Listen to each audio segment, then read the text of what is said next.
நிர்வாகத்தோட பேர் சொல்ல விரும்பல. அந்த நிர்வாகத்தில் ஒரு 22 வருஷம் சர்வீஸ் பண்ணேன். 22 வருஷம் சர்வீஸ் பண்ணேன். லாஸ்ட்டாக வந்து நான் தர்பார்லேருந்து என்னோட எல்லாரோட தலைவரை பற்றின எல்லா இதுவும் வந்து நான் ப்ரிப்பேர் பண்ணி எல்லாமே சொன்னேன். You have a very big background in out of the way, so you searching some other ways in some other companies, so you put the paper and send him out அப்படின்னு சொல்லிட்டாங்க. ஆமாம், அன்றைக்கி ராத்திரி படுக்கும்போது தூக்கத்தில் தலைவரை நினச்சேன். உங்கள் வீட்டில் இருக்கவங்கள என்ன சொன்னாங்க? என் மனைவி கிட்ட நான் ஒரே வார்த்தை சொன்னேன், அதாவது உன் வாழ்க்கை உன் கையில் இருக்காரு, அதனால் என் வாழ்க்கை என் கையில் தான். அதாவது தலைவர் ஏற்கனவே அந்த முள்ளு மலரும் படத்தில் சொல்லுவார், 2 கை 2 கால் பண்ணி காலையில் வச்சுருக்கோம்.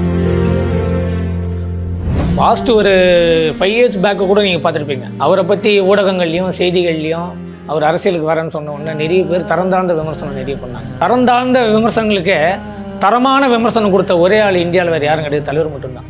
அதனால தான் சொன்னேன், திருப்பதியில் பெருமாள், திருச்செந்தூரில் முருகர், தமிழ்நாட்டில் ஜெயிலர். தலைவர் வந்துருவார், நம்ம நாட்டை காப்பாற்றுவாருன்ற மாதிரி விஷயங்கள்லாம் நீங்கள் பெருசாக யோசிச்சிருப்பீங்களா? நீங்கள் நான் நினச்சது என்ன தெரியுமா, அவர் ஆயுளை காப்பாற்றணும். உங்களுக்கு அது எவ்வளோ வருத்தமாக இருக்கு? இன்னுமா இது தெரியும்?